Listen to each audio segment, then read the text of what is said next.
Assalamualaikum warahmatullahi wabarakatuh. Kaum dangu sadayana, alhamdulillah patepang dangu deui sareng sim kuring Mang Aduy mohon urang ngadongeng deui dongeng hanca kamari nu judulna Si Utai. Kumaha kabarna kaum dangu sadayana di dinten ieu? Mudah-mudahan disehatkeun jasmanina sareng rohanina. Amin ya robbal alamin. Kaum dangu sadayana, carios si Utai di seri kasalapan kamari teh nepi ka Juragan Puad nuker diundang ku Raja Marunggul. Kumaha atuh salajengna dongeng carita si Utai ieu teh? Mangga atuh sapados teu nyangkolong kana waktos urang kupingkeun wae kumaha jojor carios si Utai ieu. Sok yuk.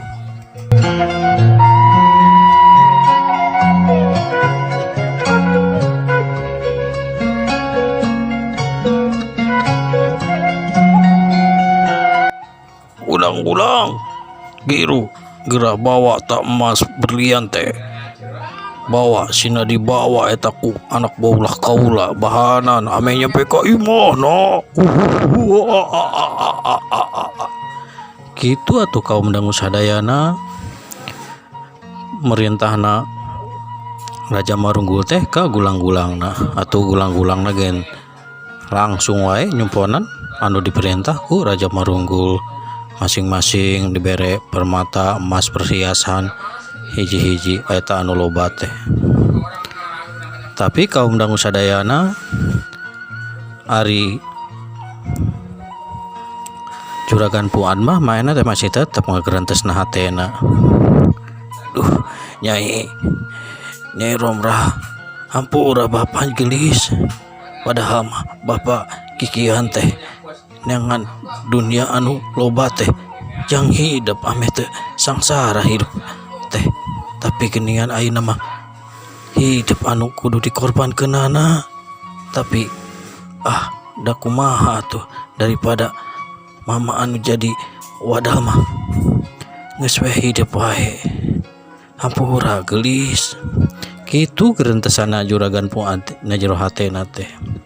Atuh kaum dangu sadayana anu keur diomongkeun ku Juragan Puad teh nyaeta Nyi Romrah, manehna teh keur aya di imahna.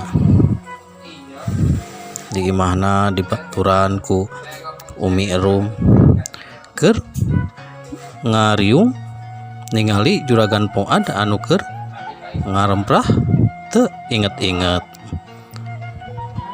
Ari Juragan Puad mah kaum dangu sadayana anu di imahna mah maehna teh keur ngajemprah teu usik teu malik, cuman awakna kalhur tiis kahanapna panas. Padahal anu kanyataanna mah Juragan Puad teh keur nyaba ka kerajaan gaib Amuk Marunggul. Ambu, aku mah nya ieu sih apa teh manik kieu teu inget-inget geus 2 poe. Ambu gen teu nyarti ieu teh Nyai. Kumaha nya si apa teh teu usik-usik dah kamari mah samemeh manehna teh kos kieu teh kieu henteu kieu da. Ieu teh kajadian kieu teh ngadadak ambu gen manik kaget. Ambu abi gen kaget ningali si ama teh kok jadi kieu. Karunya si amanya padahal mah kamari teh jak kenehnya ambu. Bener Nyai, ambu gen kaget eta teh manehna teh ngadak-ngadak hayang ngadahar belum asin cenah. Atuh ku ambu teh dibelikeun langsung dijieunkeun. Pas manehna geus ngadahar jeung lauk asin belum teh langsung tos nginum manehna teh lempang ka kamar langsung kieu teu inget di bumi alam. Nyambu atuh kudu kasaha nulungna ambu. Kewenya urang pangihan eta tah Abah Encon, biasana mah Abah Encon teh bisaan nya Nyai. Atuh ambu hari kitu mah geus we atuh abinya anu ngangkir Abah Enconna. Pan tadi teh Abah Encon teh di dieu Nyai.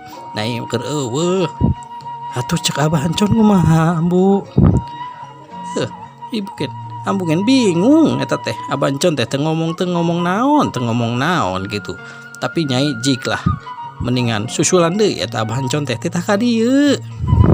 Mangga atuh ambu, hari kitu mah abi bade nyusulan Abah Encon heula nya. Jing Nyai. Atuh kaum dangu sadayana Nyi Romlah teh terus nyila langsung maena teh init nu maksudna rek nyusul Abah Encon.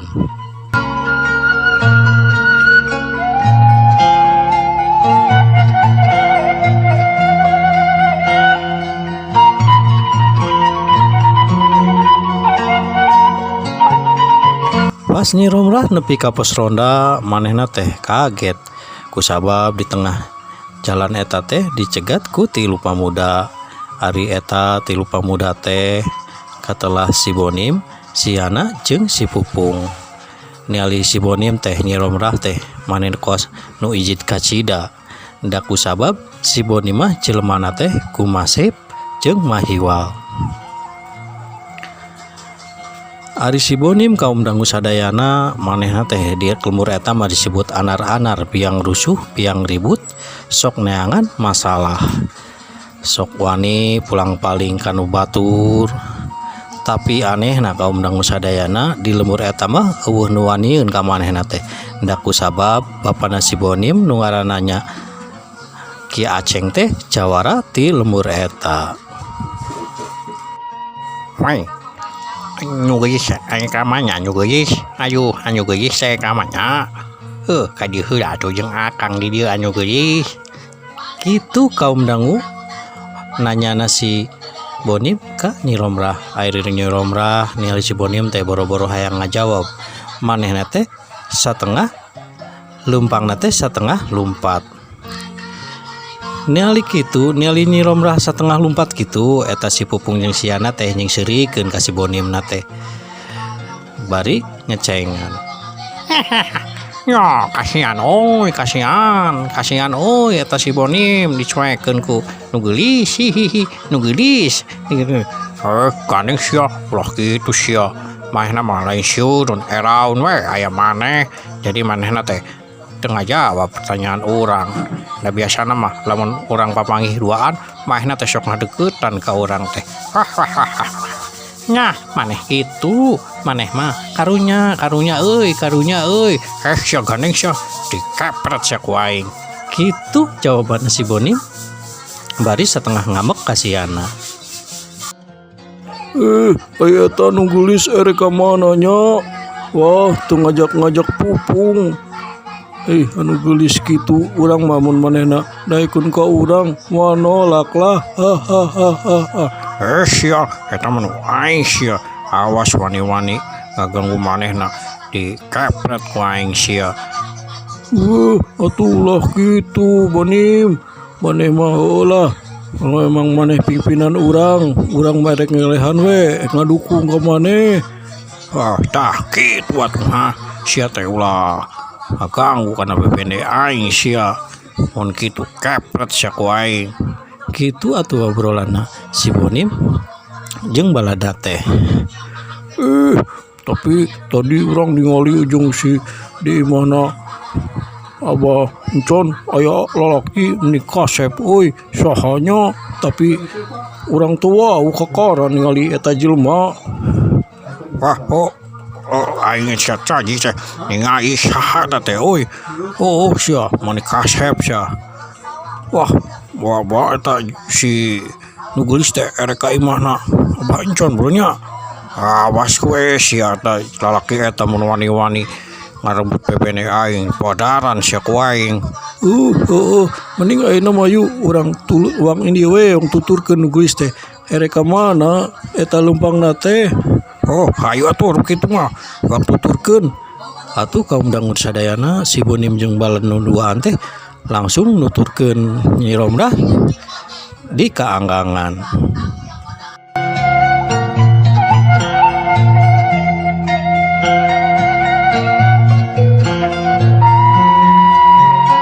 Tekung silila kaum dangu sadayana Nyi Romlah teh geus nepi ka imahna Abah Encon.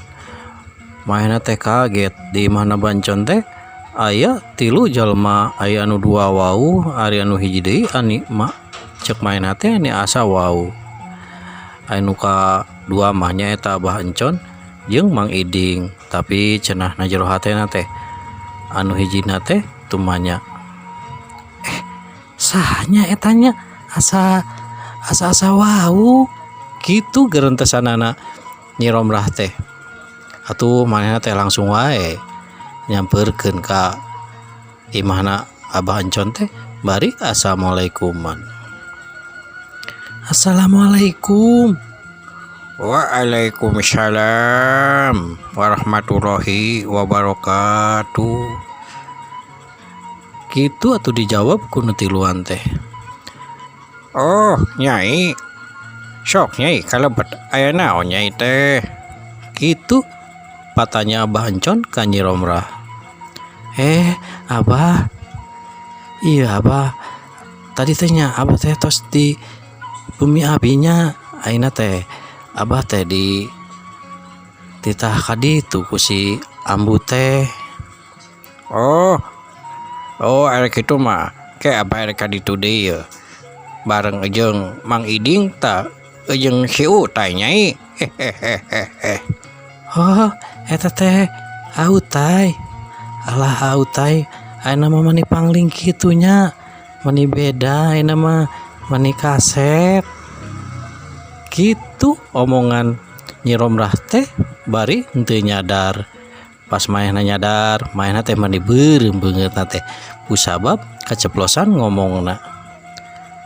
Ari si Utai kaum dangu sadayana dipuji ku Nyi Romrah kitu teh, maehna ngajawab kieu. Ari Nyai mah mani ngaya-ngaya wae da ceuk Utai mah teu berubah kos baheula kieu wae ai pedah baheula mah geuningan leutik keneh ai-ayeuna mah geus nambah umur Utai teh Nyai. Kitu jawaban si Utai teh. Atuh Mang Iding gen milu nyampur ngobrol mah teh. Nyai, sok atuh ka dieu heula Nyai, ka bumi heula ye lebet. Oh, mangga Mang. Gitu. Tapi kaum dangu sadayana pas Nyi Romrah kitu teh maehna teh henteu eureun natap si Utai teh. Aneh cenah cek Nyi Sari teh jugjug aya perasaan anu beda. Atuh cenah kana batinna teh. Kunaonnya batin urang hate urang teh mun ningali Kang Utai jadi deg-degan kieu nya. Kitu gerentesan Nyi Romrah teh. Atuh ningali Nyi Romrah kos katingali ngalamun teh Mang Iding teh langsung ditanya. Nyai, lu atuh ka dieu, angkah bengong geuningan. Ditanya gitu Nyi Romrah teh kaget mainnya teh asa kagebahkeun. Mana teh muhun Mang, mangga ari si Neng Kinokna ka mana Mang? Oh, atuh eta mah ulah nanyakeun ka emang Nyai. Tanyakeun we tah ka bapana, ka Abah Encon. Nyanya da eta mah putrana Abah Encon. Kunaonnya abi jadi kieu. Kunaon atuh Nyai? Nyai teh kos nu malaung geuningan pedah ningali si Utai meureunnya. Ari si Abah mani biasa wae nyarios teh mani kitu. Bener tai meureun kasih ningali maneh pedah baheula mah maneh kos meni kucel ayeuna mah kasep jujur tai. Boro-boro si Nyai manggen kaget kadang-kadang teh lamun sok merhatikeun Utai teh jadi kasep kitu. Hayanglah emang kos Utai. Ari si Emang mani kaleuwihi ari nyarios teh. Kitu atuh kaum dangu sadayana obrolan anu opatan teh. Atuh Nyi Romrah gen langsung wae nepikeun maksudna kunaon manehna kadinya. tekung sila kaum dangu sadayana anu opantan teh arinit nu maksudna rek kabumina juragan Fuad atuh bancon ti heula manehna teh bebeja ka anak nu jadi anakna pas geus bebeja mah bancon ereka imah juragan Fuad teh manehna teh jud we arinit opatanana teh tapi kaum dangu sadayana eta Nyi Kokom ningali si Utai deket jeung Nyi Romlah teh hatena teh jadi ngadadak panas. Aduh, eta si Romlah mani genit kitu dasar mani tekau ningali lalaki anu kasep kitu atuh gerentesana Nyi Kokom teh atuh pas kitu mah Nyi Kokom teh asup deui ka jero imahna bari nutupkeun lawang panto. Ari nu tiluan kaum dangu sadayana ningali Nyi Romlah leumpangna padeukeut jeung si Utai teh jadi narapsu ka si Utai teh eta komodi si Bonim kaum dangu sadayana manehna teh mani ngeupeul-ngeupeulkeun leungeun katuhuna ditenggel-tenggelkeun ka dampal leungeun kencana. Wah, si goblok eta lalaki wah nyari manyakit yang orang. Nya Kang, eta sa eta teh Kang? Oh sih, kok aing deulekeun sih. Awas ya eta, satu lalaki eta teh nya aing geus asa wauh ningalina teh. Sa eta teh Kang, lamun teu salah mah tapi kok si Utai Kang. Wah, si Utai nu maling ditonjokan teh ya. Digebugan. Aing geus baheula milu ngagebugan eta manana. Malahan mah ku abah aing manehna teh ni parah mah curcor. Kitu atuh omongan anu tiluan si Bonim, si Yana jeung si Pupung.